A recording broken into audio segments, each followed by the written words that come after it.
మహోన్నతమైనది మహిమ కన్నత ప్రభావం కల్ల ప్రభువా తన్నివీతిరగు నిన్ను పూజింతు తన్నివీతిరగు నిన్ను పూజింతు తరుగని నీ కార్యములకై తప్పక నిన్ను స్తుతింతు సన్నతించెదను ఎల్లప్పుడూ సన్నతించెదను ఎల్లప్పుడూ నీ సంకల్పమును నెరవేర్చి నడిపించితివి ఘనముగను నీ సంకల్పమును నెరవేర్చి నడిపించితివి ఘనముగను నాకు ప్రభుడవై నా కాపరివై నాకు ప్రభుడవై నా కాపరివై నా జీవితములోనున్నావు నిజముగా నిన్ను పొగడెదను సన్నతించెదను ఎల్లప్పుడూ సన్నతించెదను ఎల్లప్పుడూ నిత్యము ఆయన కీర్తిన నోట నుండ నిత్యము ఆయన కీర్తిన నోట నుండ సన్నతించెదను ఎల్లప్పుడూ సన్నతించెదను ఎల్లప్పుడూ. ఇటు వచ్చి కూర్చో అడుగు కూర్చో మారు నన్ను ముందు వచ్చి కూర్చో వాళ్ళు వెనక వాళ్ళు వచ్చినట్టు కూర్చుంటారు.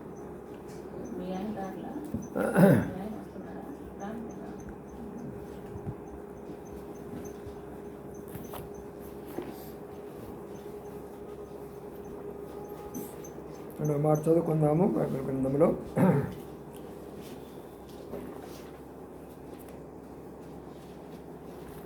యోహాను సువార్త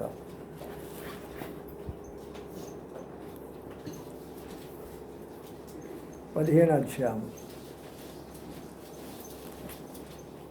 యోహాను సువార్త 15వ అధ్యాయం.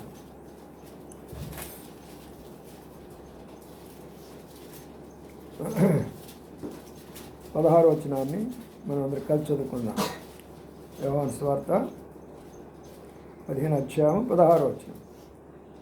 మీరు నన్ను ఏర్పరచుకొనలేదు, మీరు నా పేరిట తండ్రిని ఏమి అడుగుదురో అది మీకు ఆయన అనుగ్రహించినట్లు మీరు వెళ్ళి ఫలించుటకును మీ ఫలము నిలిచింటకు నేను మిమ్మల్ని ఏర్పరచుకొని నియమించుదిని. చాలు ప్రార్థన చేసుకుందాం. ప్రేమల మా పలో తండ్రి, నమ్మకాన్ని మా దేవానికి నమ్మ స్తోత్రాలు చెల్లించుకుంటున్నాం. మీ ఘనమైన శ్రేష్టమైన పరిశుద్ధమైన నామాన్ని బట్టి నమ్మ స్తోత్రాలు. ప్రభా మా తండ్రి ఇప్పటికీ రాగల బిడ్డలు బట్టి మీకు నమ్మ స్తోత్రాలు. ఇంకా ఎవరైతే వస్తుంటున్నారో వారిని కూడా నడిపించమని ప్రార్థిస్తుంటున్నాను. వచ్చిన వారు ఖాళీకి వెళ్లకుండా మీరే సహాయపడుతురావలసిందిగా ప్రార్థన చేస్తుంటున్నాను. ప్రేమల మా పలో తండ్రి, జింగల మా దేవ, నమ్మకాన్ని మా ప్రభా నీకు వందనాలు స్తోత్రాలు చెల్లించుకుంటున్నాను. విధాల హస్తాలకు అప్పచెప్పుకుంటున్నాను. ప్రభా మా తండ్రి మీ యొక్క మాటలను మీరు మాకు తెలియచేయమని ప్రార్థన చేస్తుంటున్నాను. గృహంలో మీరు చేసిన మేళ్ళన్నిటిని బట్టి మీకు నమ్మ స్తోత్రాలు. మా ప్రభా ఇది 2వ సందర్భముగా మా తండ్రి మా ప్రభు వారి గృహంలో ఈ కూడికను చేయడం కొరకై మీరు ఇచ్చిన అవకాశం బట్టి నమ్మ స్తోత్రాలు చెల్లించుకుంటూ వాళ్ళని దాస్తులను కూడా జ్ఞాపకం చేసుకొని ఈ మాటల ద్వారా అనేకులతో మాట్లాడి మీరే సహాయపరుచునిగా ప్రార్థన చేస్తాం. అందుకార శక్తులు మీ నామపడ బంధిస్తూ మమ్మల్ని తగ్గించుకుంటూ మీ వైపు చూస్తూ యేసయ్య పరిశుద్ధ నామమున స్తుతించి ప్రార్థించి కనపరిచి పెట్టుకుంటున్నాము తండ్రి. ఆమేన్.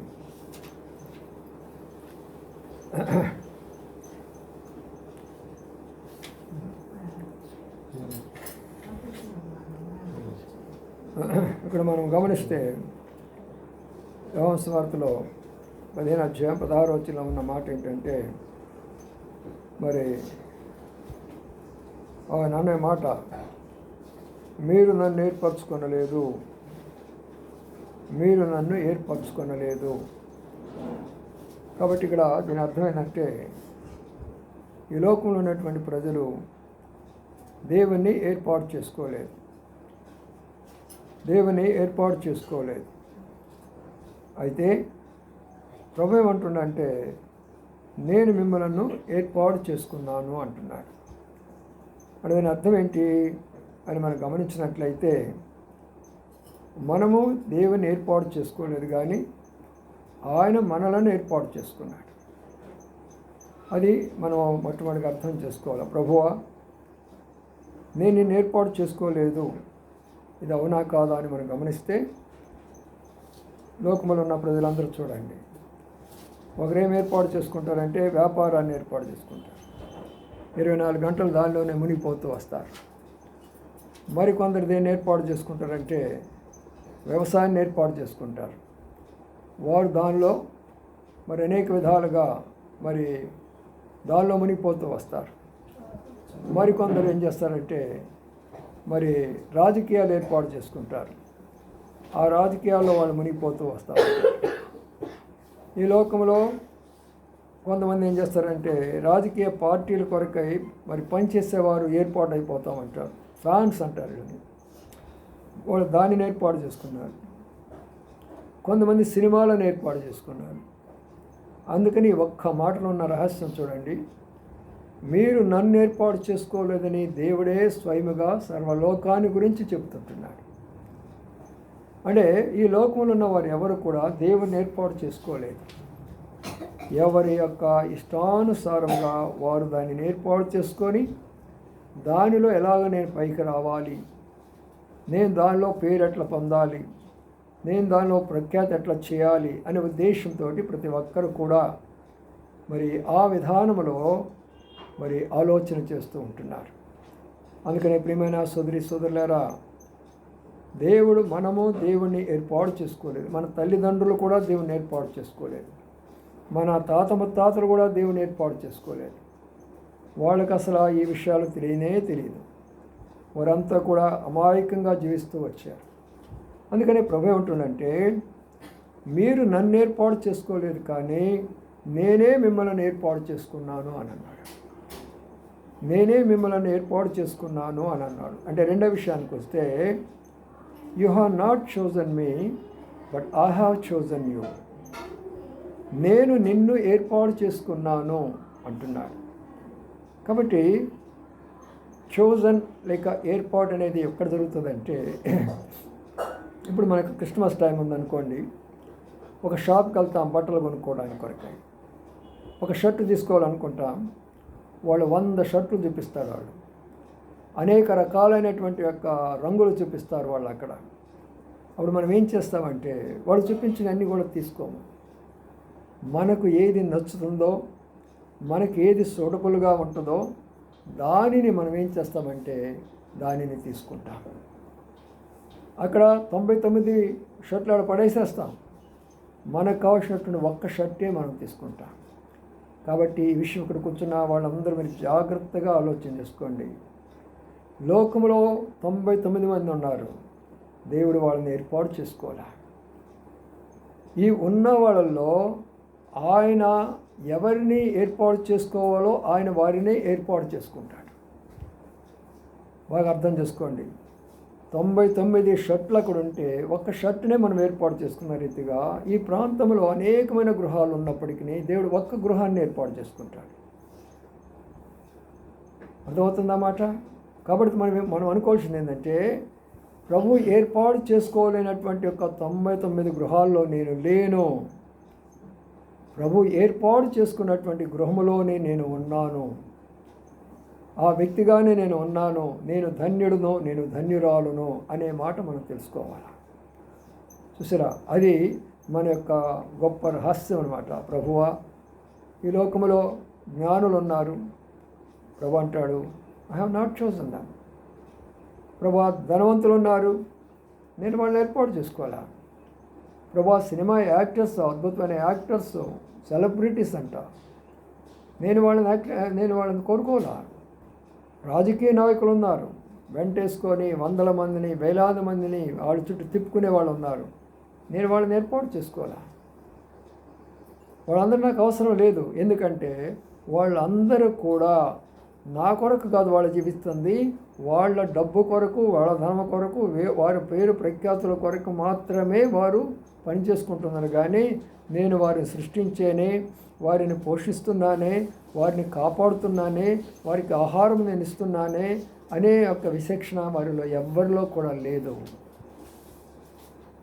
అందుకనే నేను వాళ్ళ విషయంలో అంత శ్రద్ధ కలిగిన వాడిగా లేను. కానీ మిమ్మల్ని నేను ఏర్పాటు చేసుకున్నాను. చూడండి, బైబిల్లో ఎంతోమంది ఉన్నారు. దావీదు ఒక యవ్వనస్తుడు, మరి ఒక చిన్న గొర్రెలు కాసుకునేటటువంటి ఒక దావీదు. ఆ దావీదును దేవుడు ఏర్పాటు చేసుకున్నాడు. ఆ యవ్వనస్తుడిని ఇశ్రాయేలు దేశానికి రాజుగా చేశాడు. ఆ దావీదు వంశంలోని ప్రభువైన యేసుక్రీస్తు వారు నిన్న జన్మించినటువంటి దినం. ఒక యవ్వనస్తుడు. ఇక్కడ మరొక రహస్యాన్ని అర్థం చేసుకోండి. ఆ యొక్క ఇంటిలో 8 మంది ఉన్నారు. ఆ తండ్రికి ఎంతమంది కుమారులు ఉన్నారు? 8 మంది కుమారులు ఉన్నారు. ఆ 8 మంది కుమారులను కూడా దేవుడు 7గురిని కాదన్నాడు, ఒక్కరు కావాలన్నాడు. మన కుటుంబాలు కూడా జాగ్రత్తగా మనం ఉండాలి. మనం జాగ్రత్తగా ఉండకపోతే ఒక కుటుంబంలోనే దేవుడు ఒకరిని ఏర్పాటు చేసుకుంటాడు, ఒకరిని ఏర్పాటు చేసుకోడు. ఎందుకు ఏర్పాటు చేసుకుంటాడనే దాన్ని కూడా మనం దేవుని యొక్క వాక్యంలో చూద్దాం. ఒక వ్యక్తిని ఎందుకు ఏర్పాటు చేసుకుంటాడో అని మనం కానీ గమనిస్తే, దావీదు తండ్రి యొక్క గొర్రెలను నమ్మకంగా కాసినటువంటి వాడు, తండ్రి మాటకు లోబడేటటువంటి వాడు. తండ్రి యొక్క మాటకు లోబడి ఈరోజు కూర్చోమను. తండ్రి యొక్క మాటకు లోబడి, సరే ఇది పెడతాను. అయితే వినపడుతుందా? సరే, ఇప్పుడు దావీదు తండ్రి యొక్క మరి వీటి ప్రకారము తండ్రి చెప్పిన మాటకు లోబడి నమ్మకంగా గొర్రెలను కాసుకునేవాడు. అందుకనే దేవుడు చూశాడు, ఈ అబ్బాయి చిన్నవాడేనే, తండ్రి చెప్పిన మాటకు లోబడ్డాడు, ఇన్ని గొర్రెలను కాస్తున్నాడు. కాబట్టి ఈ అబ్బాయిని నేను ఏర్పాటు చేసుకుంటే, ఈ యవనస్తుని నేను ఏర్పాటు చేసుకుంటే రేపు నా ప్రజలను కాసేవాడు అవుతాడు. అది గుర్తుపెట్టుకోరు. చాలామంది గృహాల్లో ఒకరింటిలో ఒకరు వస్తారు, ఒకరు రారు. ఒకరు ఆరాధన చేస్తారు, ఒకరు రక్షణ పొందుతారు, ఒకరు రక్షణ పొందరు. కారణం ఏంటంటే అది వాళ్ళ తప్పు కాదు, దేవుడు వాళ్ళని ఏర్పాటు చేసుకోలేదు. అదే నేను అనేకసార్లు మీకు చెప్తూ ఉంటాను. ఇప్పుడు మీరు ఈ వాక్యం వినే ధన్యత ఇక్కడ ఉన్న వారికి వచ్చింది, మిగతా వారికి ఎందుకు లేదంటే దేవుని ఏర్పాటు ఉన్న వారికే అవకాశం ఇస్తాడు. దేవుని ఏర్పాట్లు లేనటువంటి వ్యక్తికే అవకాశం ఇవ్వడం. ఉదయం లేచిన నుంచి 11:30 గంటలకు మీటింగ్ అని చెప్పారు, నేను దేవుని మాటలు వినాలా, అక్కడికి వెళ్ళాలనే ఆశ తన మనసులో పుడితే దేవుడు ఉన్న ఆటంకాలన్నీ తొలగిస్తూ వస్తాడు. ఆటంకాలను తొలగిస్తే తను అన్ని విధాలుగా మార్గాలు తెలియజేస్తూ సిద్ధపరిచి తను పంపిస్తూ వస్తాడు. కొంతమంది ఎలాగుంటారంటే అక్కడికి వెళ్ళొచ్చే మీటింగ్కి, ఇక్కడికి వెళ్ళొచ్చే మీటింగ్కి, ఎన్నో మీటింగ్లు మనం వింటాం లేదా, మన అంకులే కదా చెప్పేది, చెప్తానే ఉంటాడులే అని ఎవరికైతే వస్తాడో దేవుడు అంటాడు, సరిపో ఈ రోజును నీకు అవకాశం కూడా నేను ఇవ్వను. అందుకని పిల్లారా చాలా జాగ్రత్తగా ఉండాలి. ప్రభువా, నా ఇంటిలో మేము 9 ఉన్నప్పుడు 9 మీరు ఏర్పాటు చేసుకున్నారా, లేక నన్ను ఒక్కరినే ఏర్పాటు చేసుకున్నారా, లేక 2 ఏర్పాటు చేసుకున్నారా? ఇప్పుడు వీళ్ళిద్దరు ఉన్నారు, ప్రదీప్ శశాంక్ ఉన్నాడు. ఆడు ప్రతి దానికి చిన్న అవకాశం ఉన్న ప్రతి దానికి ప్రదీప్ మరి ఉంటున్నాడు. శశాంక్ ఎన్నిసార్లు చెప్పినా కూడా మంచి మాటలు చెప్తాడు, కానీ వెళ్ళిపోతూనే ఉంటాడు. అంటే ఏమనుకోవాలి దీన్ని?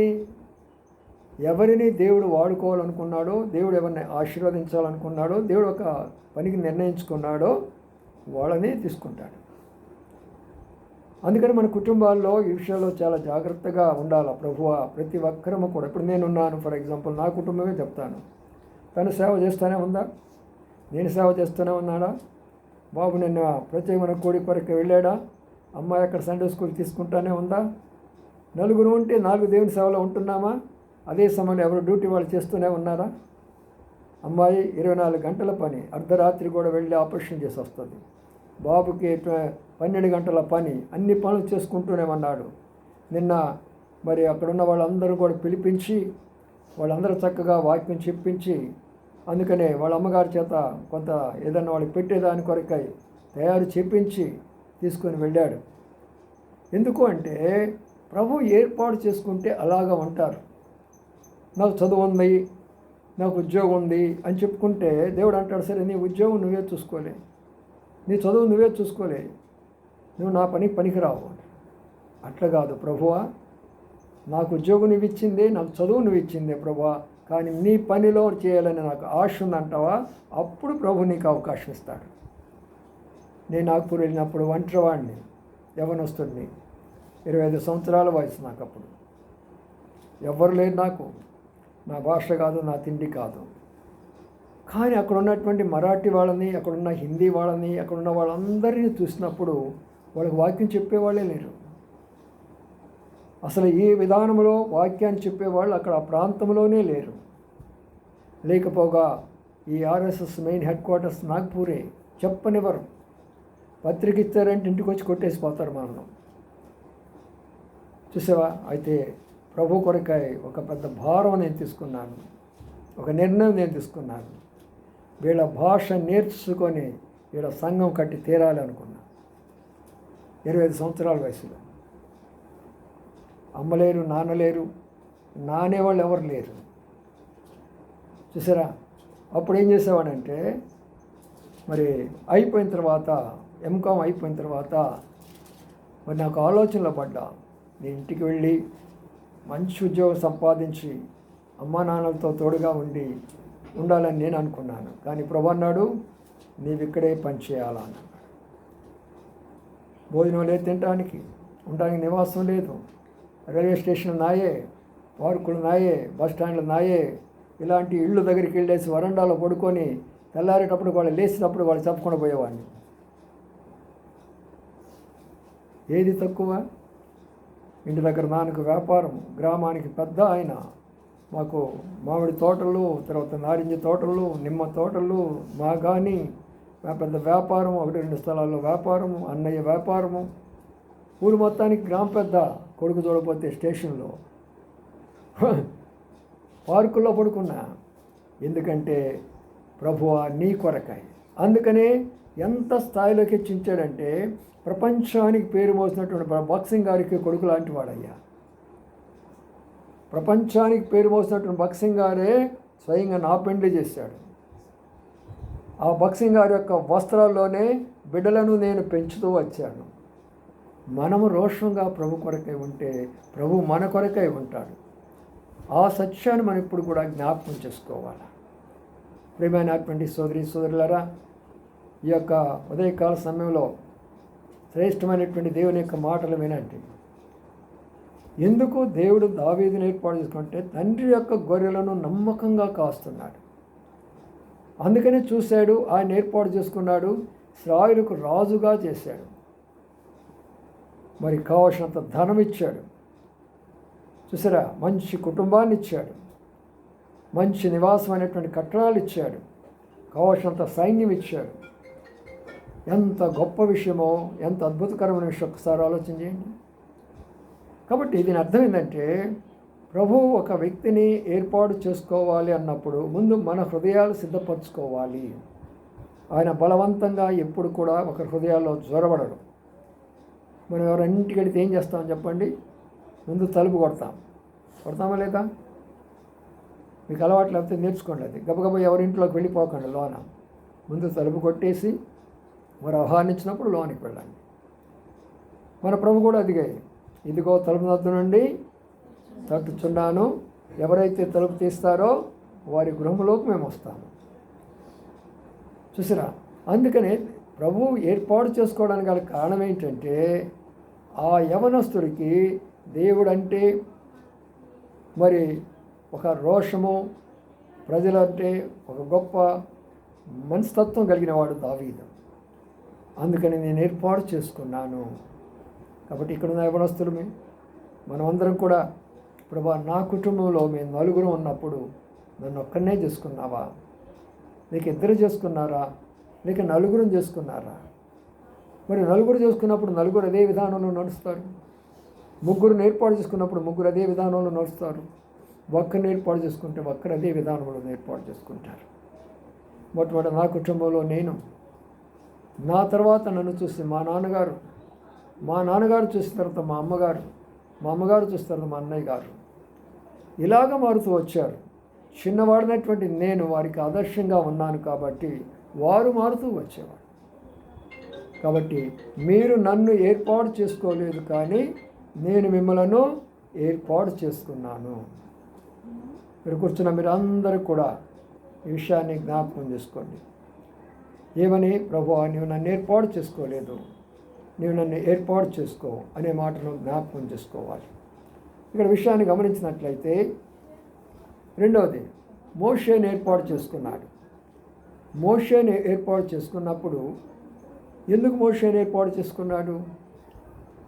దేవుడు మోషేని ఏర్పాటు చేసుకోవాలి, కారణం ఏంటి?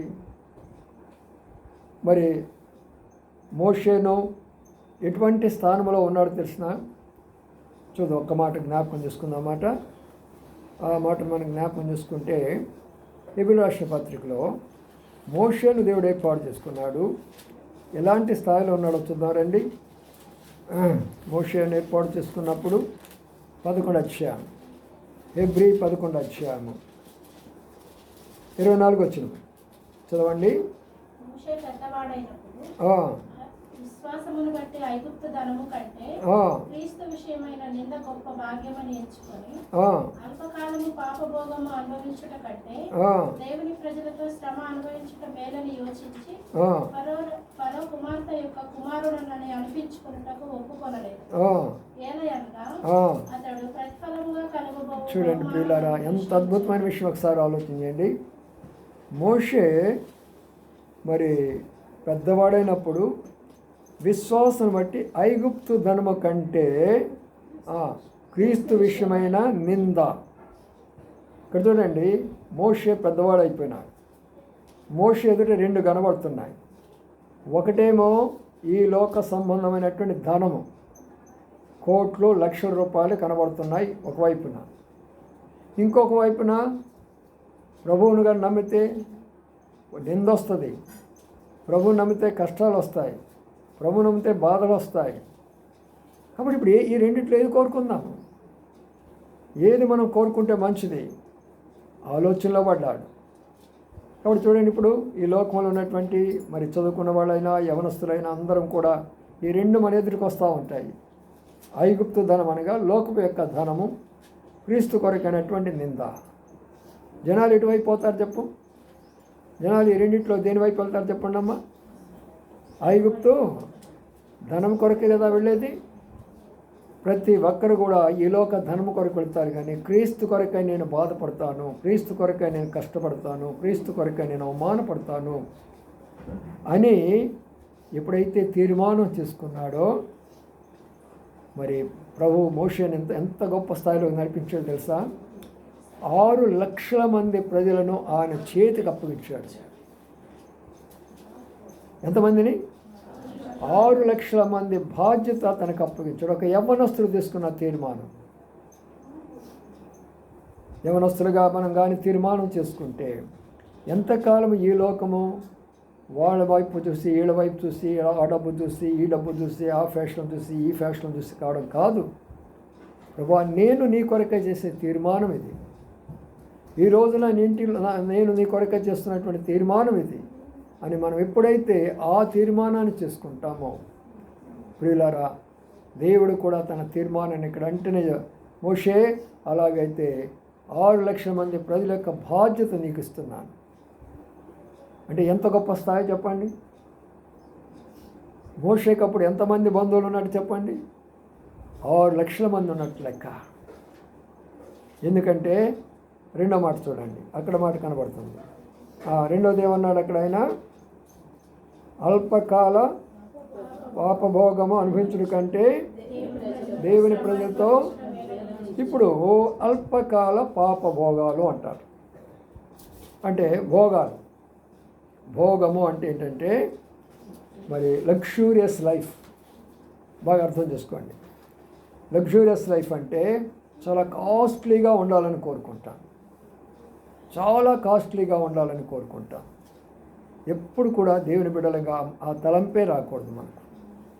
ఎందుకంటే మనం వెళ్ళేటటువంటి యొక్క స్థలము చాలా కాస్ట్లీ అయినటువంటిది, బంగారు వీధులు కలిగినటువంటిది, బంగారు పట్టణం, అది బంగారు ఎటు చూసినా కూడా మహిమతో కూడినటువంటి ఆ స్థలం ఎదుట ఈ యొక్క లోకంలో ఉన్న ఈ ఎందుకు మన భోగాలు. అందుకనే ఈ రోజున నా ఇంట్లో మీరేం చూస్తున్నారో, నేను లెక్చరర్గా ఉన్నప్పుడు కూడా ఇవే ఉన్నాయి నా ఇంట్లో. ఆ పిల్లలు అలాగనే ఉన్నారు, మేము అలాగనే ఉన్నాం. ఎందుకంటే మా దృష్టి ఈ లోకం మీద లేదు, మా దృష్టి అంతా ఆమె అక్కడ ఉన్నది. కాబట్టి ప్రియులారా, మనం ఎప్పుడు కూడా అర్థం చేసుకోవాల్సిన మాట ఏంటంటే అల్పకాలం అంటే కొంతకాలం. ఈ కొంతకాలానికి వచ్చినటువంటి భోగము, ఈ కొంతకాలం వచ్చేటటువంటి యొక్క మరి భాగ్యము. కాబట్టి ఈ కొంతకాలంకి వచ్చినటువంటి భోగం కొరకై మనం ఏం చేస్తున్నాము, దాని కొరకు వెళ్ళిపోతుంటున్నాం. చూడండి, బాగా అర్థం చేసుకోవడం ప్రయత్నం చేయండి. అల్పకాల పాపభోగం అంటే కొంతకాలమే ఈ లోకంలో మనం పాపాన్ని, మన భోగాలను మనం అనుభవించేది ఈ లోకంలో కొంతకాలమే. అయితే రెండోది ఏమనంటే దేవుని యొక్క ప్రజలతో నేను శ్రమ పడతాను అని అన్నాడు. ఎందుకు దేవుని ప్రజలతో శ్రమ పడతాను అన్నాడంటే, అప్పుడు ఫరో పరిపాలిస్తున్నాడు, ఐగుప్తును పరిపాలిస్తున్నప్పుడు మరి ఐగుప్తులో ఉన్నటువంటి దేవుని ప్రజలందరినీ వాళ్ళు బానిసలుగా చేసుకున్నాడు. అలాంటి యొక్క స్థితిలో మోషే ఎక్కడున్నాడు అంటే రాజుగారి కుమార్తె యొక్క గృహంలో ఉన్నాడు. ఒకసారి ఆలోచన చేయండి. రాజుగారి కుమార్తె గృహంలో ఉండి తన ఆలోచన తన ప్రజల మీద వెళుతుంది. ఉండింది అక్కడ. రాజుగారి కుమార్తె అంటే సామాన్యమైన విషయమా?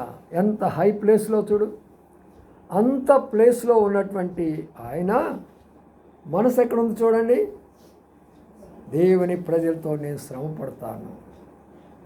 ఎవరిని దేవుడు ఆశీర్వదిస్తాడు అంటే, ఎవరు దేవుడికి నెమ్మది, శాంతి, సమాధానాలు ఇస్తారంటే, ఎవరికి ఏ కొదువు లేకుండా చేస్తాడంటే, ఇలాంటి యొక్క తీర్మానం ఎవరైతే చేసుకుంటారో, ఏ తీర్మానం చేసుకుంటున్నారు వాళ్ళు?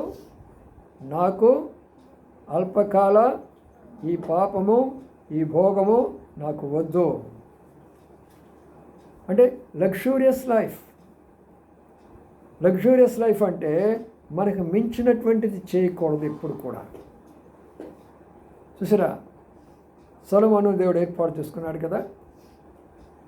దేవుడు అడిగాడు, నువ్వు దావీదు కుమారుడివి, దావీదు నేను ఏర్పాటు చేసుకున్నాను, మరి నీకేం కావాలా అని అడిగినాడు.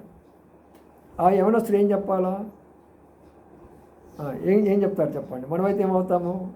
బాగా ధనం కావాలా నాకు, మా నాన్నగారు రాజు కాబట్టి నేను కూడా రాజు కావాలా, నాకు కూడా సైన్యం కావాలా, నాకు కూడా వెండి బంగారాలు కావాలని అడిగేవాళ్ళని. అయితే సొలొమోను ఏం అడుగుతున్నాడు? అయ్యా నాకు జ్ఞానం ఇయ్యయ్యా. దేవుని బిడ్డలకి లోకస్తులకు ఉండే తేడా ఇది, క్రైస్తవులకి హిందువులకు ఉండే తేడా ఇది. వాళ్ళు ఎందుకు వెళ్తారు గుడులకి? చెంపడేసుకొని మొక్కుబడి చేస్తారు. నేను అనుకుంది కానీ జరిగితే వచ్చి కొబ్బరికాయ కొడతా, నేను అనుకున్నది కానీ జరిగితే నీకు నిలుదోపుడు ఇచ్చేసేస్తా. ఈ లోకం కొరకు వాళ్ళు ఆలోచన చేస్తారు. చూసారా ప్రియులారా? అందుకనే వాళ్ళకి మనకి తేడా ఏంటంటే, మనము ఏ విధానంలో కూడా వాళ్ళ యొక్క ఆలోచన మన ఆలోచన వేరేగా ఉంటుంది. ప్రభువా నాకు జ్ఞానమే, ఈ జ్ఞానము ద్వారా నా జీవితము, ఈ జ్ఞానము ద్వారా నా కుటుంబ జీవితము, ఈ జ్ఞానం ద్వారా అనేకులకు నేను సహాయపడే రీతిగా చేయని అన్నప్పుడు దేవుడు ఏం చేసినాడు? ఆయనకి ఎంత జ్ఞానం ఇచ్చాడు అంటే, ఈ రోజున ఏ సైంటిస్టు ఆయన ఎదుట నిలబడలేడు. ఈ రోజున ఏ ఖగోళ శాస్త్రజ్ఞుడు కూడా ఆయన ఎదుట నిలబడలేడు. ఎంత జ్ఞానవంతుడంటే సీమల భాష నేర్చుకున్నాడు. అవునా? చూద్దాం రండి. నేను చెప్పేది ఏంటో లేనేటువంటి నేను చెప్తుండాలి ఉందే అనుకుంటారు యవనస్తులు. అంత జ్ఞానవంతుడు, అంత సైంటిస్ట్ అనుకుంటారు. రండి చూద్దాం, ఇది అవునా కాదా చూద్దాం రండి. మరి సామెతల గ్రంథంలో ఉన్నమాట, సామెతల గ్రంథంలో ఆ మాట చూద్దాం. సామెతల గ్రంథము చూడండి, ఆయన చెప్పిన మాట.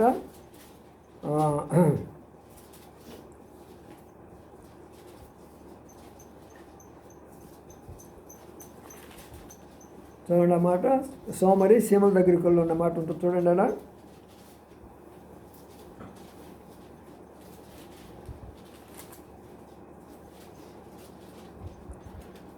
చూడండి, ఇవి 30 అధ్యాయము 25 వచ్చింది చూడండి.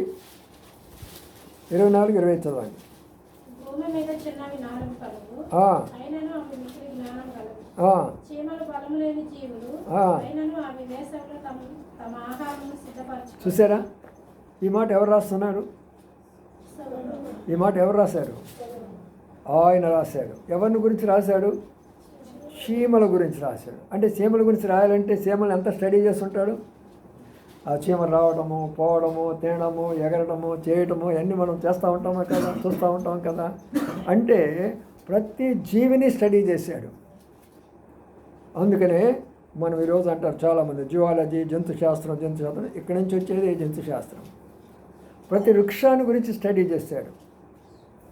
ఆయన స్టడీ చేయనటువంటిది ఏదీ లేదు. ప్రతి ఒక్క వ్యక్తిని గురించి ఎన్ని రకాలైనటువంటి సామెతలు కానీ మీరు చదివితే ప్రపంచ జ్ఞానం అంతా సామెతలో ఉంటుంది.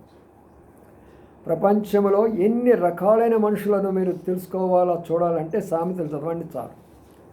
వాళ్ళ ఇంట్లో ఎందుకు ఎలాగున్నారు, వీళ్ళింట్లో ఎలాగెందుకున్నారు, ఆ ఊర్లో వాళ్ళు ఎలాగున్నారు, లేక రాజకీయ నాయకులు ఎలాగెందుకున్నారు, మత నాయకులు ఎందుకు ఉన్నారు, సినిమా యాక్టర్లు ఎందుకు ఎలాగున్నారు, ఇవన్నీ కావాలనుకోండి నీవు సామెతలు చాలు. వాళ్ళందరూ ఎందుకున్నారో అక్కడ మనకు తెలిసిపోతుంది.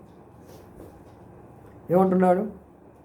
చీమలు బలము లేని చిన్న జీవులు, అయితే వేసవిలో తమ ఆహారమును. ఇక్కడ బాగా అర్థం చేసుకోండి, మనం కూడా చిన్న జీవులమే. మనం కోటీశ్వరులం కాదుగా, మన పెద్ద పండితులం కాదుగా, లేక మనం సెలబ్రిటీసం కాదుగా, మనం కూడా చాలా చిన్నవారమే. అయితే అవి జ్ఞానంతో ఎప్పుడు ఆహారం సిద్ధపరచుకుంటాయంట? వేసవి కాలములో. వేసవి కాలం అంటే వేసవి కాలం తర్వాత ఏ కాలం రాబోతుంది? వర్షాకాలం. వర్షాకాలంలో బయటికి పోవాలంటే మన వల్ల అవుతుందా? ఏదైనా పని చేసుకోగలమా? అందుకని సీమలు ఏం చేస్తాయంటే వర్షాకాలం బయటికి రాకుండా, బయటికి పోకుండా అవి చక్కగా ఆ పుట్టలో తీసుకొచ్చి మొత్తాన్ని సమకూర్చుకుంటాయి. చూసారా, కరోనా టైంలో మరి ఒక్క అడుగు కూడా బయటపెట్టాల ఆంటీ కానీ నేను కానీ. మరి భోజనం నాకు ప్రతిరోజు భోజనం జరుగుతూ వచ్చింది. ఎలాగా జరిగింది? దేవుడు నాకు ముందుగానే తెలియచేశాడు. ఇలాంటి పరిస్థితి రాబోతుందని చెప్పేసి ప్రతి రూపాయిని భద్రపరుచుకున్నా. ఆంటీకి చెప్పలేదు, ఎవ్వరికి చెప్పలా. ఆ డబ్బులు రహస్యంగా ప్రతి రూపాయిని ఎవ్వరి మీద ఆధారపడకుండా జాగ్రత్తగా ప్రతి రూపాయిని దాచిపెట్టాను. కాబట్టి బ్యాంక్ అనేది తెలియదు నాకు. బ్యాంకులను ఎప్పుడు అడుగు పెట్టలా. ఈరోజు వరకు కూడా మీరు ఇచ్చినటువంటి సందా తీసుకువెళ్ళి బ్యాంకులో వేస్తాను, కానీ బ్యాంకులో డబ్బు మాత్రం తీసుకురాను. అది గుర్తుంచుకోండి మీరు ఆ విషయం. ఎందుకంటే నాకు కావాల్సినటువంటి అవసరం ఏదో ఎవరో ఒకరిని పంపిస్తూనే ఉన్నారు, తెలుస్తూనే ఉన్నాడు. చూసారా ప్రియులారా? ఎందుకంటే మనం చిన్న జీవులమే. మనం ఏం చేయాలంటే జ్ఞానంతోటి ఆహారాన్ని, రాబోయేటటువంటి ఆహారాన్ని భద్రపరుచుకోవాలి. అంటే దాని అర్థం ఏంటంటే, ఇప్పుడు మీకు చక్కగా వాక్యం చెప్పే అంకులు ఉన్నాడు, బాగా వింటున్నారు. రేపు దేవుడు ప్రభు నేను తీసుకొని వెళ్ళిపోతాడు. మరి మీకు ఆత్మీయ ఆహారం కావాలిగా. అర్థమైందా మీకు చెప్పేది? కాబట్టి ఈ ఆహారం కొరకై ఇప్పుడు విన్న వాక్యాన్ని అంతా భద్రపరుచుకోవాలి మనం.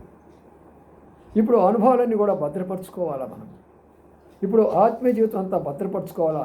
రేపు వచ్చేవాళ్ళు ఎలాగా ఉంటారు, ఎలాగ మనల్ని చూస్తారో, ఎలాగ మనం పరిపాలిస్తారో మనకు తెలియదు కదా. అందుకనే చిన్న జీవులైనప్పటికీ జ్ఞానంతో ఆహారాన్ని సిద్ధపరచుకున్నాట. కాబట్టి మనం కూడా చాలా జ్ఞానంతోటి రాబోయే కరువు కాలంలో కష్టకాలాల కొరకై జాగ్రత్తగా డబ్బును, జాగ్రత్తగా ఆహారాన్ని, జాగ్రత్తగా వస్త్రాలను దాచుకోవాలి. చూసారా? ఎందుకు చెప్తున్నాను ఈ మాట అంటే, జ్ఞానం అనేది చిన్న జీవులకు ఉండాలి. భర్త తీసుకొచ్చేసాడు, ఒక చేతిలో ఒక 10,000 పెట్టాడు, సాయంకాలం ఖర్చు పెట్టావు, మళ్ళీ రేపు అడుగుతావు 10,000 తీసుకురాయ్యా అన్నాడు, మళ్ళీ ఒక 10,000 ఇచ్చాడు, అవి కూడా అయిపోయినాయి. ఇలాగ అన్నీ ఖర్చు పెట్టేస్తూ ఉంటే మళ్ళీ ఆయన ఆడిని తీసుకొస్తాడు. భార్యలనే వాళ్ళు ఏం చేయాలంటే ఇచ్చినటువంటి వాటిల్లో నమ్మకంగా వాడి భర్త కూడా తెలియకుండా కొంత దాచుకోవాలి. ఒకనొక టైం వచ్చినప్పుడు భర్త చాలా కష్టంలో, దిగుల్లో ఉంటాడు. ఎందుకంటే కుటుంబ పరిస్థితులు, బిడ్డల ఫీజులు, అనేకమైన ఆలోచన చేసి ఏమీ కూడా చేయలేక, బయట చెప్పుకోలేక, కన్నీరుతో లోన తడిచిపోతూ వస్తాడు భర్తలు. అప్పుడు భార్య ధైర్యపరచాలి వెళ్ళి, అయ్యా ఎందుకు నువ్వు దిగులు పడుతున్నావు బిడ్డల యొక్క ఫీజు విషయంలో, ఎందుకు వారి విషయంలో నువ్వు ఆలోచన చేస్తున్నావు అంటే, అవును నేను మనం చూసాం కదా, మనకు అయిపోయింది కదా, నా జీతం అంతా అయిపోయింది కదా, మరి ఎలా పెట్టాలంటే మీరేం భయపడకండి, మీరిచ్చిన జీతంలో కొంచెం దాచేయండి, నేను అది ఇప్పుడు దాచుకుంటూ కొన్ని నెలలుగా దాచాను, ఇప్పుడు మన బిడ్డ కొరకే మన ఫీజు కట్టుకోవచ్చు. అది జ్ఞానము అంటే. ఆ రీతిగా మన బిడ్డలను పెంచుకోవాలి, ఆ రీతిగా మన కుటుంబాలను కట్టుకోవాలి. అటువంటి జ్ఞానం చూసినప్పుడు ఇరుగుపోరు వాడు అందరూ ఆశ్చర్యపోతారు, ఓహో దేవుని యొక్క నమ్మిన బిడ్డలు ఇలాగా ఉంటారా, వారిలో ఇలాంటి యొక్క జ్ఞానం ఉంటుందా. చిన్న జీవులు అనగా ఈ లోకంలో మనం చాలా చిన్నవారమే, అయితే కష్టకాలం రాకమునిపే, శ్రమకాలం రాకమునిపే, మరి వేసవ కాలంలోనే ఆహారాన్ని సమకూర్చుకోవాలా. అలాంటి వారిని ప్రభు ఏర్పాటు చేసుకుంటాడు. చూసారా? అందుకనే అక్కడ ఇంకో మాట చదవండి, ఇంకొకటి ఏముందంట,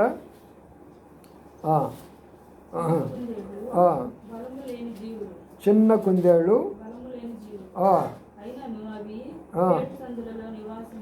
చూసారు? ఇప్పుడు అర్థం చేసుకోండి. మిడతల గురించి సొలొమోను చెప్తున్నాడు, చిన్న కుందేళ్ళు గురించి. ఎక్కడ ఉంటాయి అంటే అవి పేడ సందులు అంటే ఎక్కడ ఉంటాయి తెలిసిన? కొండల్లో మంచి గుహాలు ఉంటే ఆ గుహల్లో భద్రంగా ఉంటాయి, అంటే నివాసం కొరకాయి. అంటే చూడండి, అవి చిన్నవే, నీవు ఒక రాయి తీసుకుంటే చనిపోతుంది, కానీ దానికి ఎంత జ్ఞానం ఉందంటే ఆ కొండ లోపల తన నివాసం ఏర్పాటు చేసుకుంటున్నది. కానీ మనం కూడా ఈ లోకంలో ఉన్నప్పుడు మన చుట్టూ కొండలు ఉంటాయి, వాటిలో మనం జాగ్రత్తగా మన నివాసాన్ని మనం ఏర్పాటు చేసుకోవాలా, మన బిడ్డల కొరకే నివాసం ఏర్పాటు చేసుకోవాలా. అందుకనే ప్రియులారా, చిన్నవైనప్పటికి కూడా జ్ఞానము కలిగినటువంటివి అది. అందుకని మనలను దేవుడు ఏర్పాటు చేసుకున్నాడు. మూడవది కూడా చూడండి అక్కడ,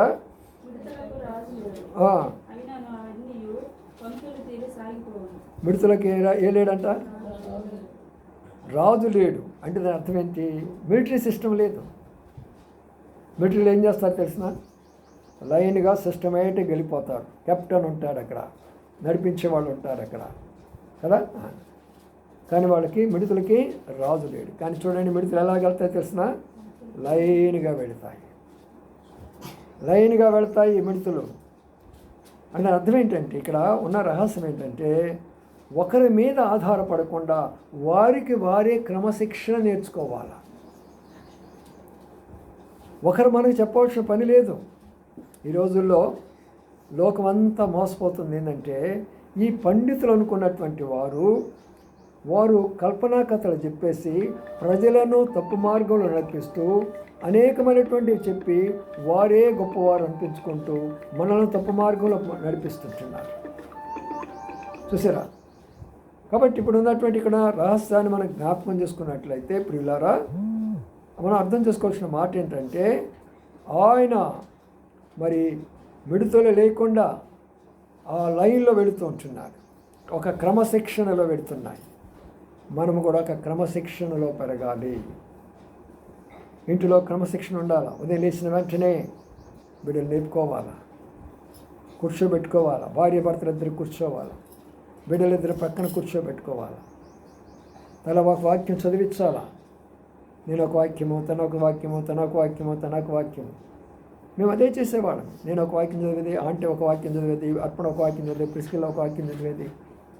అట్లా ఒక క్రమశిక్షణ. అయిన తర్వాత ముఖాలు కడుక్కోండి, అయిన తర్వాత పుస్తకాలు తీసుకొని చదువుకోండి, టిఫిన్ తయారైపోయింది, సిద్ధం కాండి, తీసుకొని వెళ్ళిపోవాలి.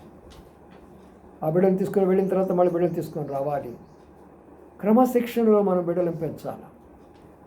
పంపించేసేమలే, ఎక్కడికో వాళ్ళు ఎక్కడ వెళ్తారులే, ఎప్పుడో వస్తారులే, తిరిగి వస్తారులే, ఎప్పుడు అలా ఉండకూడదు. తల్లిదండ్రులు అలాగే ఎప్పుడు మనం చేయకూడదు. మన బిడ్డలను క్రమశిక్షణకు పెంచాలంటే ఇప్పుడు కూడా అంటుంది, ఇంత పెద్దదాన్ని అయిపోయినా ఎందుకు డాడీకి నన్ను గురించి అట్లా అంటే, అమ్మాయి స్టేషన్లో దిగిన వెంటనే నేను ఫోన్ చేస్తాను, అమ్మాయి ఎవరు నన్ను పంపించమంటావా అంట. వాళ్ళ అమ్మగారితో చెప్తుంది, ఇంకా ఇంత పెద్దదైపోయింది కదా మమ్మీ, ఇంకా ఎందుకు డాడీ ఎవరినో పంపిస్తాను అంటాడు. వస్తాను నేను ఆటో వేసుకొని అంటే దాని అర్థం ఏంటంటే ఆ పెంచినటువంటి విధానము ఆ బిడ్డలు అలాగ తయారైపోతారు. మన బిడ్డలు మనం పెంచిన విధానంలోనే వాళ్ళు తయారైపోతారు. ఆ కుటుంబం క్షేమంగా ఉంటుంది, ఆ కుటుంబం నెమ్మదిగా ఉంటుంది, ఆ కుటుంబం ఆనందంగా ఉంటుంది.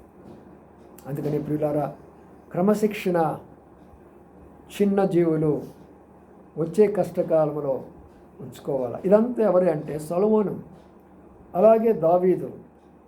మీరు నన్ను ఏర్పాటు చేసుకోలేదు, మీరు చిన్న జీవులైనప్పటికీ మిమ్మల్ని నేను ఏర్పాటు చేసుకున్నాను.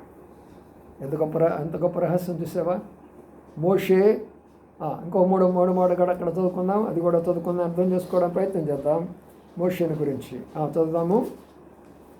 మూడో మాట ఏమన్నాడంట, హెబ్రీ పత్రిక 11వ అధ్యాయంలో 3వ మాట పైన వచ్చింది.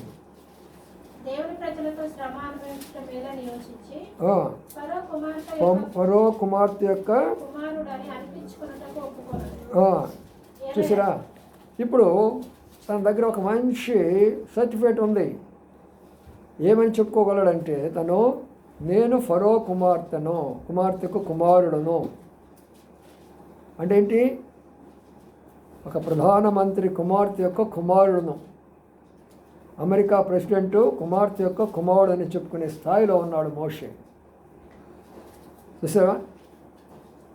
అయితే ఏమంటున్నాడు, అలాగ అనిపించుకోవడానికి నేను ఇష్టపడను అని. దీని అర్థం ఏంటంటే, ఈ లోకములో చాలామంది ఊరికినే ఉప్పొంగిపోతారు. ప్రతి చిన్నదానికి పెద్దదానికి నేను ఫలానోడు నన్ను ఇట్టనాలా, నేను నన్ను ఇలాగనాలా, నన్ను అలాగనాలని ప్రతి వాళ్ళని కోరుకుంటాం. మనం చదువుకున్నటువంటి కాలేజీల్లోనైనా, మనం ఉంటున్నటువంటి ఏరియాల్లోనైనా, మనం పనిచేసే ఒక ఆఫీసులోనైనా ప్రజలు నన్ను ఇట్లనాలా అట్లనాలని మనం కోరుకుంటాము. కానీ అలాంటి యొక్క స్థాయిలో ఉన్న ఆయన ఏం కోరుకుంటున్నాడంటే, ఇది నాకు వద్దు. ఆమె యొక్క రాజు కుమార్తె ఉండొచ్చు, కానీ నేను మాత్రం ఆమె కుమారుడు అనిపించుకోవడం నాకు ఇష్టం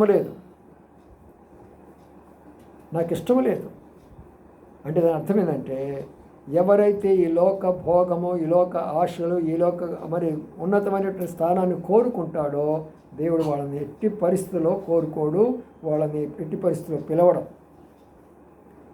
ఎవరైతే నాకు అది అవసరం లేదు, నా ప్రజలు వారితో నేను ఉంటాను, వారితో నేను శ్రమ పడతాను, వారితో నేను జీవిస్తానంటే వారిని దేవుడు ఏర్పాటు చేసుకుంటాడు.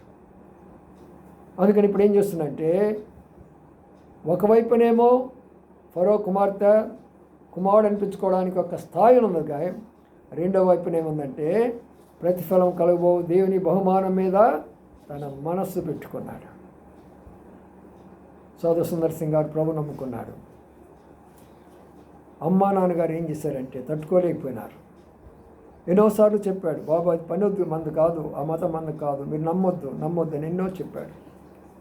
అయితే జరిగింది ఏంటంటే, ప్రియులారా, మరి సొంత తల్లిదండ్రులే ఏం చేశారంటే మరి విషయం పెట్టారు. సోదర సుందర్ సింగ్ గారికి విషయం పెట్టారు చంపేస్తానికి. పెట్టడమే కాదు, వీడు ఇక్కడ ఉంటే పోలీసులు వచ్చి మమ్మల్ని పట్టుకుంటున్నారు, ఇంట్లోంచి కూడా బయట నెట్టేశారు. ఇంట్లో నుంచి కూడా బయట నెట్టేశారు. నువ్వు ఇక్కడ ఉండొద్దు, వెళ్ళిపో అంటే భోజనం పెట్టి భోజనం విషయం పెట్టేసి తెలియకుండా అది తినిపించేసేసి వాళ్ళు ఇక్కడ నువ్వు ఉండొద్దు అని చెప్పేసి బయటకు పంపించేశారు. దేవుడు చూస్తూ ఊరుకోడు కదా. కొంత దూరం వెళ్ళిపోయిన వెంటనే వామిటింగ్ వచ్చింది, వామిట్ చేసేసాడు, కక్కున్నాడు, మొత్తం విషయం అంతా బయటపడిపోయింది.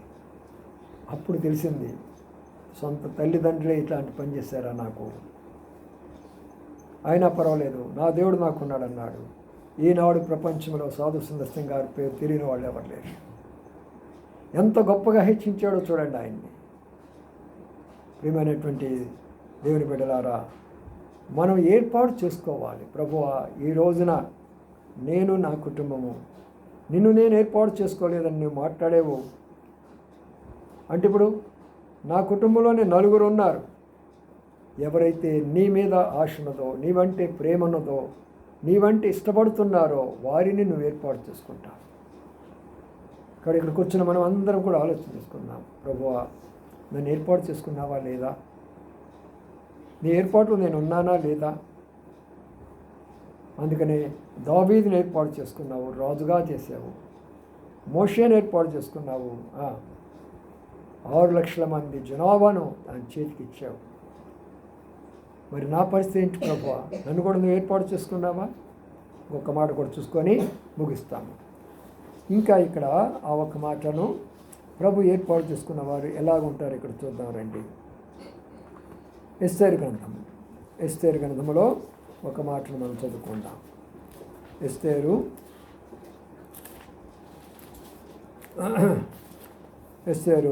మొదటి అధ్యాయం.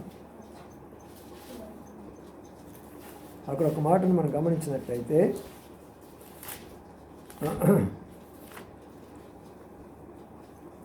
దేవుడు ఎలాగా ఎస్తేరును ఏర్పాటు చేసుకున్నాడో చూద్దాం రండి. ఆమె ఎవరు, ఆమె ఎందుకు ఏర్పాటు చేసుకున్నాడు అనేది మనం ఇక్కడ చూస్తే ఎంత బాగున్నదో చూడండి. చూడండి ఆ మాట 2 అధ్యాయం 15 వచ్చింది చూడండి. 2 అధ్యాయం 15 వచ్చింది. తన కుమార్తెగా స్వీకరించుకొనిన తన పినతండ్రి అయిన అబీహయీలు కుమార్తెయగు ఎస్తేరు రాజు వద్దకు వెళ్ళుటకు వంతు వచ్చినప్పుడు స్త్రీలను కాయు రాజు యొక్క షండుడైన హేగే నిర్ణయించిన అలంకారము కాక ఆమె మరి ఏమీ కోరలేదు. ఎస్తేరును చూసిన వారందరికీ ఆమె ఎందు దయ పుట్టేది. చూసారా, మనం బయటికి పోయి చూస్తే ప్రజలు ఎలాగ ఉండాలా, మన మీద దయకని చూపించాలా. మనమంటే ప్రేమ, మనమంటే ఆ సహోదరుడు వస్తున్నాడా, ఆ సహోదరి వస్తున్నారా, ఆ ఇంటి వాళ్ళు వస్తున్నారా, మా ఇంట్లో అడుగు పెడితేనే మంచిది అనే విధానంలో మనం మార్చుకోవాలా. అయ్యి బాబు వాళ్ళు వస్తున్నారా నాయన, గయ్యాడు వాళ్ళు మన ఇంటికి ఎందుకు వస్తున్నారా నాయన అనేటట్టు ఉండకూడదు. సంఘంలో వాళ్ళు ఉంటారు, వీళ్ళు ఉంటారు. కొంతమంది వస్తారంటే ఎంతో ప్రేమ, ఎంతో సంతోషంతో, ఆనందంతో వాళ్ళని ఆహ్వానించాలనే ఉంటుంది కొందరికి. కొంతమంది వస్తుంటే వీళ్ళు రాకుండా ఉంటే బాగుంటుంది అనిపిస్తూ ఉంటుంది. మరి ఎస్తేరు ఇక్కడ తల్లిదండ్రులు లేరు, పినతండ్రి పెంచుకున్నాడు. పినతండ్రి మాట వింటూ వచ్చింది. ఇప్పుడు మరి ఆ యొక్క రాజు, ఆ రోజు పర్షియన్స్ పరిపాలిస్తున్నారు భారతదేశాన్ని. అప్పుడు హిందూ దేశం జరిగే సంఘటన ఇది. పర్షియన్స్ అంటే ఇప్పుడు ఉన్నటువంటి అదే బబులోను, పర్షియా దేశము, సిరియా దేశం, ఆ ప్రాంతపోళ్ళు వాళ్ళు పరిపాలిస్తున్న దినాల్లో జరిగే సంఘటన.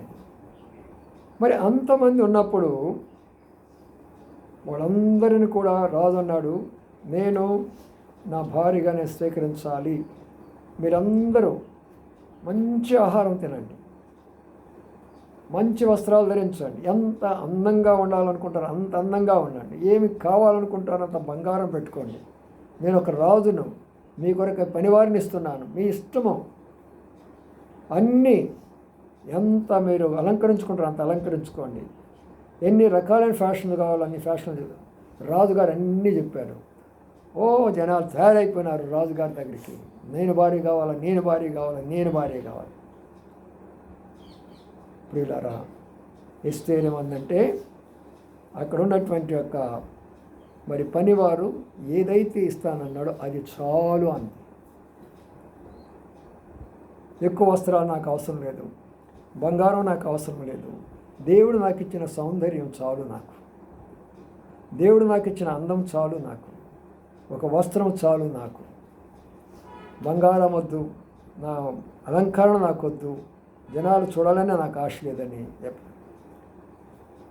ఒకరోజు వచ్చింది, అందరూ వచ్చారు రాజుగారి దగ్గరకు.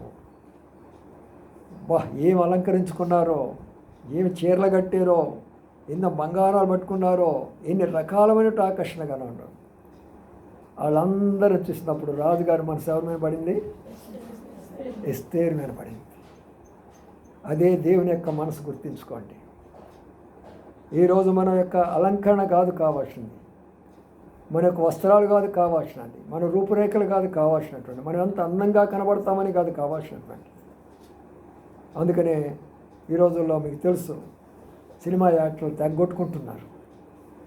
ఎందుకు కొట్టుకుంటున్నారు తెలుసా? ఒక యాక్టర్ ఏమన్నాడంటే, ఆడవాళ్ళను ఉద్దేశించి, అమ్మ మీ శరీరాన్ని కప్పుకోండి, మీ శరీరాన్ని ఈ రీతిగా చూపించొద్దు, సమాజం అంతా పాడైపోతుంది, మేము కూడా ఇదైపోతున్నామా అని చెప్తే ఆయన అంటపడ్డాడు అది కొట్టడానికి, ఆడవాళ్ళందరూ కూడా కలిసి. చూసారా, ఇటు ఆడవాళ్ళ వైపున ఇటు మగవాళ్ళ వైపున కొట్టుకుంటున్నారు. ఈ రోజున అందము మోసకరం, సౌందర్యము వ్యర్థము. చూసారా ప్రియులరా? అందుకనే అలాగ మనం కోరుకోకూడదు.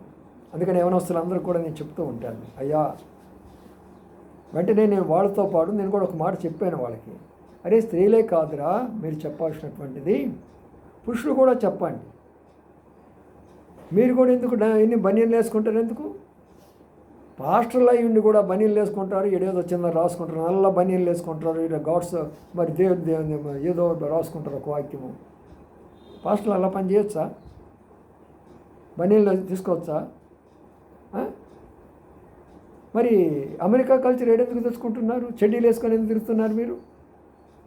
మరి స్త్రీలను మీరు అన్నప్పుడు మరి పురుషులు ఎలాగ ఉండాలి? అదవుతుందా? నేను ఒక మందిరంలో పోయాను వాక్యం చెప్పడానికి. అప్పుడు యవనస్తుడిగా ఉన్నాను. మామూలుగా మన యొక్క సహవాసంలో అన్ని విషయాలు చాలా స్ట్రిక్ట్గా ఉంటారు. గడ్డం పెంచుకున్నా వాక్యం చెప్పనివ్వరు, తల పెంచుకున్నా వాక్యం చెప్పనివ్వరు. అమ్మాయిలు కానీ జారిపోయి కానీ పంజాబ్ డ్రెస్సులు వేసుకున్నా రానిచ్చేవాడు కాదు. ఇప్పుడు ఏంటంటే మనకు లిబర్టీ వచ్చేసింది కాబట్టి, మనకు బక్సింగ్ గారు లేరు కాబట్టి అలాంటి పరిస్థితులు ఉండేది. అయితే నేను అక్కడ వాక్యం చెప్పడానికి పోయినప్పుడు కొంచెమే తల పెరిగింది, ఎక్కువ కూడా కాదు. అప్పుడంటే హిప్పీ క్రాప్లు అంట, మీకు తెలిసి ఉండవచ్చు, హిప్పీ క్రాప్లు అని ఉంటాయి. కొంచెమే పెరిగింది. అప్పుడు సేవకుడు నన్ను పిలిపించి, ఈరోజు నువ్వే కదా ఇక్కడ వాక్యం చెప్తున్నావు స్పెషల్ స్పీకర్గా, హిప్పీ క్రాప్ నీకెందుకు, వెంటనే కట్ చేసుకొని రమ్మన్నాడు. 10 గంటలకు మీటింగ్ అయితే 9 గంటలు నన్ను హెయిర్ కటింగ్ సెలవు పంపించాడు. నేను వెళ్ళి కట్ చేసుకొని వచ్చిన తర్వాత టిఫిన్ పెట్టేసి వెళ్ళి ఇప్పుడు వాక్యం చెప్పన్నాడు. అవును, మన ప్రభు బిడ్డలు ఒక ప్రత్యేకంగా ఉండాలా. మన వేషాలు లోకస్తులుగా కనబడం మనం ఎక్కడ కూడా, మన వస్త్రాలు కూడా లోకస్తులుగా మనకు కనబడం ఎక్కడ కూడా. అందుకనే సుబ్బారెడ్డి గారు చీరాల్లో ఉన్నప్పుడు ఒక అమ్మాయి పంజాబ్ డ్రెస్ వేసుకొని మందిరంలోకి వచ్చింది. ఆ అమ్మాయి అంది, నువ్వు కానీ మందిరంలోకి రావాలంటే పంజాబ్ డ్రెస్ వేసుకొని పంజాబ్కు పోవు, ఇక్కడికి నువ్వు రావాలంటే చక్కగా అదేమంటారు ఏమంటారు దాన్ని పిల్లలకి వేసుకుంటారు వాణి అనే ఏదో అంటారు, అది చక్కగా ధరించుకొని రండి. స్త్రీలు చక్కగా మరి ఈ శారీలు తీసుకొని రండి. దేవుని యొక్క మందిరంలో దేవుని సన్నిధిలో మనం ఉన్నాము, ప్రత్యేకంగా కనబడాలి. అందుకనే అందచందాలు కోరుకున్నటువంటి వారిని రాజు కోరుకున్నాడా? అందరూ ఫెయిల్ అయిపోయినారు. చదవండి, అక్కడికి ఒక్క మాట చదువుకొని ప్రార్థన చేసుకుందాం. చదవండి 17 వచ్చిన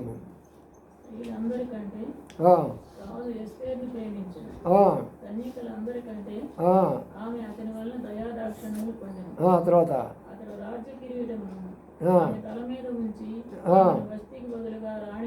అబ్బా ఎంత స్థాయిలో గడిపని చూసారా?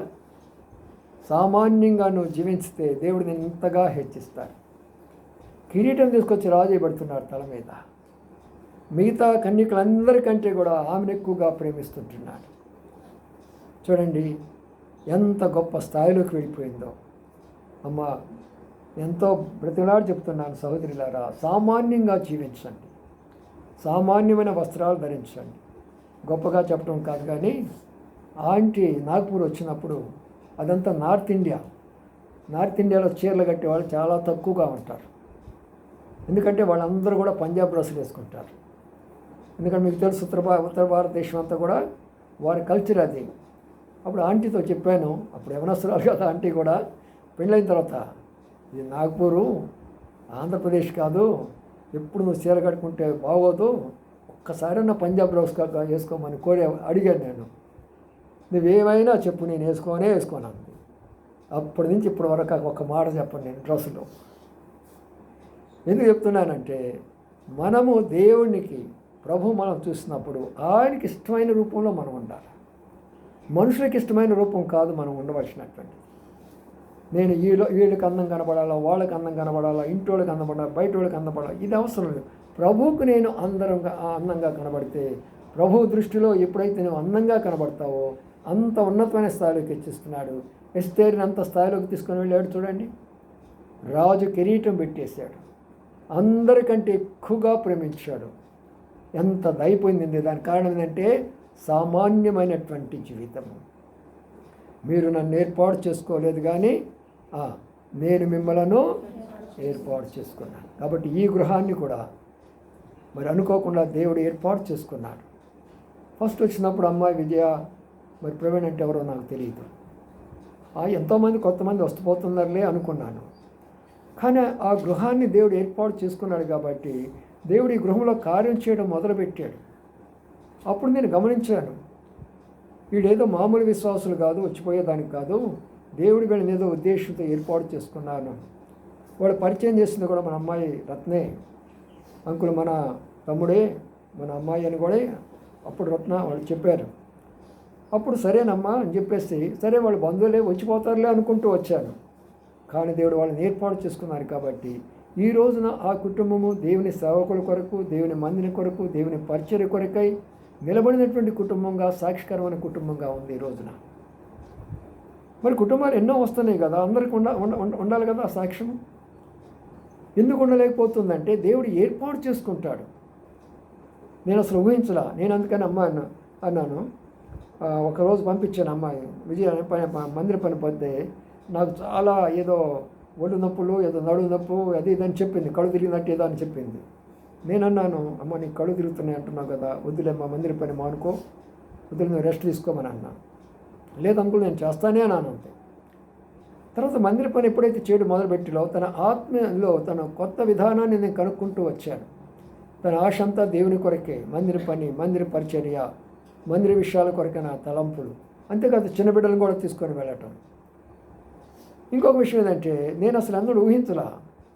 బాబు ప్రవీణ్ ఫోన్ చేస్తే, అంకుల్ నేను ఈరోజు వెళ్ళటం లేదు, మీరు వస్తే మనం స్థలానికి వెళ్ళి చూద్దాం అంకుల్, మందిర స్థలం తీసుకెళ్ళాలని నన్ను తీసుకెళ్ళి అనేక స్థలాల్లో తిప్పుకొని వచ్చాడు. ఒక కుటుంబాన్ని దేవుడు ఏర్పాటు చేసుకుంటే ఎలాగా ఉంటాయి. కానీ వారు దాన్ని ఏం చేసుకోవాలంటే కాపాడుకొని, భద్రపరుచుకొని ఇంకా ఉన్నతమైన స్థాయిలోకి వెళుతూ రావాలన్నమాట. అందుకని గత సంవత్సరం అంతా దేవుడి కుటుంబాన్ని కాపాడాడు. అనేక నూతన అనుభవాల కుటుంబంలో ప్రభు నడిపించాడు. నేడు సంఘంలో మంచి సాక్షికరంగా చేశారు. దాన్ని బట్టి ప్రభుని మనం స్తుతిస్తాము, ప్రభుని మనం కనపరుస్తాము. మనం అన్న రీతిగా, ప్రభువా నేనైతే నిన్ను ఏర్పాటు చేసుకోలేదు, కానీ నీవు నన్ను ఏర్పాటు చేసుకున్నావు కాబట్టి ఈ రోజున మీ దాసుని మా ఇంట్లో గృహం, దేవుని యొక్క బిడ్డలు మా ఇంట్లోకి నడిపించారని మొదటిగా వారు ప్రభుని స్తుతిస్తారు. అమ్మ విజయ, ఆ తర్వాత మనము ఇద్దరు ముగ్గురు ప్రభుని స్తుతించి కార్యక్రమానికి వెళ్ళిపోదాం. రండి, ప్రభుని స్తుతిస్తాం. స్తుతియో మహిమా ఘనత నీకే యుగ యుగముల వరకు, ఎంతో నమ్మదగిన దేవా, ఎంతో నమ్మదగిన దేవా. క్షేమ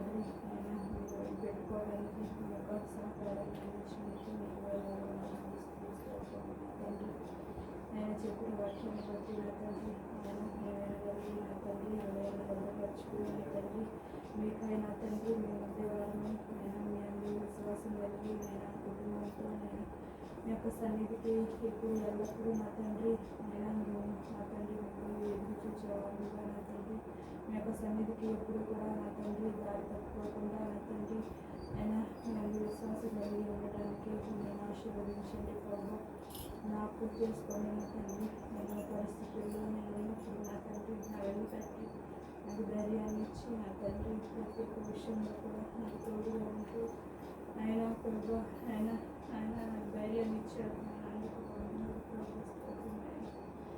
ఎలాంటి పరిస్థితుల్లో అయినా సరే నా తండ్రి నా ఆరోగ్య పరిస్థితుల్లో కూడా నా తండ్రి ఆయన తోడుగా ఉన్న సహాయం చేశారు నా తండ్రి ఆయన మీరు ఏర్పరచుకునే వాటిలో మేము కూడా ఉండి నా తండ్రి ఆయన నిలబెట్టుకుని ఆయన మీ యొక్క విశ్వాసానికి నా తండ్రి నేను ఉండటానికి సహాయం చేయండి ఆయన నా ప్రార్థన ఆలకించండి పాపని నన్ను జ్ఞాపకం చేసుకుని మీకు సన్నిధికి నేను మీ సన్నిధికి దగ్గరలో నేను ఉండటానికి నాకు సహాయం చేశారు నా తండ్రి ఆయన నాతో ఎప్పుడు ఎల్లప్పుడూ ఉంటుంది ఆయన నాకు సహాయం చేసిన నా దేవానికి వందనాలు ప్రభు నా భర్తని నా తమ్ముడిని అలాగే నా తండ్రి నా బిడ్డలిద్దరిని నా తండ్రి ఆయన జ్ఞాపకం చేసుకుని నా తండ్రి ఆయన నా భర్త ఆయన మారి నా తండ్రి మీ యొక్క సన్నిధికి రావడమే కాదు నా తండ్రి ఆత్మీయంగా కూడా ఎదగటానికి మీరు ఎంతగానో నాకు సహాయం చేశారు ఈ సంవత్సరం ఆయన ఎప్పుడూ కూడా నేను నా తండ్రి నేను చూడలేనిది వినలేనిది చూస్తాను నా తండ్రి నా భర్త విషయంలో నేను అనుకోలేదు మీరు సహాయం చేశారు నాకు సహాయం నా భర్తను మార్చారు ఆయన అందుకు వేలాది వందనాలు స్తోత్రం ఆయన ఇంకెప్పుడు ఎల్లప్పుడూ కూడా నా భర్త ఇలాగే ఉండి ఆయన మీ యొక్క సన్నిధికి దగ్గరగా ఉండి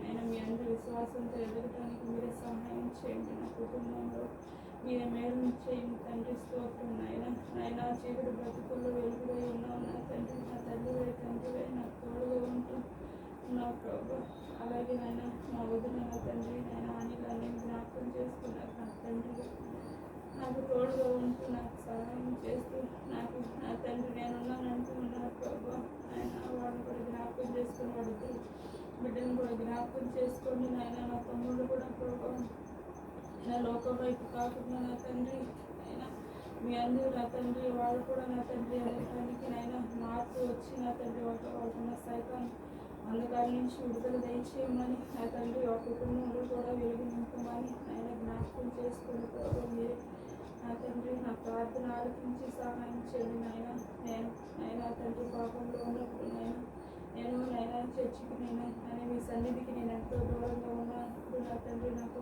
మీ తల్లిదండ్రులు నాకు ఇచ్చారు మంచి నా తండ్రి నన్ను ఎప్పుడు నా తండ్రి అని వెంటాడుతూ నా తండ్రి మీ యొక్క సన్నిధికి నడిపిస్తూ నేను మర్చిపోయిన నన్ను మరొక మీ యొక్క సన్నిధికి రావడానికి కూడా నాకు ఎంతగానో సహాయం చేశారు నేను ఆత్మీయంగా బలపడటానికి కూడా సహాయం చేశారు నేను ఇంకా ఎంతగానైనా మీ యొక్క మీ అందరి విశ్వాసం నేను ఎంతగా నేను బలపడాలో నాకు అంతగా నా తండ్రి నేర్పించమని నాకు సహాయం చేయమని అడుగుతున్నాను ప్రభు నా చిన్న బిడ్డలిద్దరినీ కూడా నా తండ్రి మీరే జ్ఞాపకం చేసుకొని నాయన దేవుని అందు ఎలా బోధిస్తుంటే వాళ్ళు పెరగాలి నా తండ్రి జ్ఞాపకం చేసుకోండి ప్రభు సహాయం చేయండి ప్రభు ఆయన ఆ బిడ్డ చదువు విషయంలో కూడా మీరు సహాయం చేయండి నాయన ఇంకా ఆ బిడ్డను ఆత్మీయంగా ఎదగటానికి నాయన నాకు ఎలా నేర్పించుకోవాలో నాకు తెలియదు నాయన మీరే నాకు నేర్పించమని నా ప్రార్థన ఆలకించి నాకు సహాయం చేయమని ప్రభు యేసుక్రీస్తు నామములో వినయంగా అడిగి వేడుకుంటున్నాను తండ్రి. అమ్మాయి రత్న ప్రభుని స్తుతిస్తాం.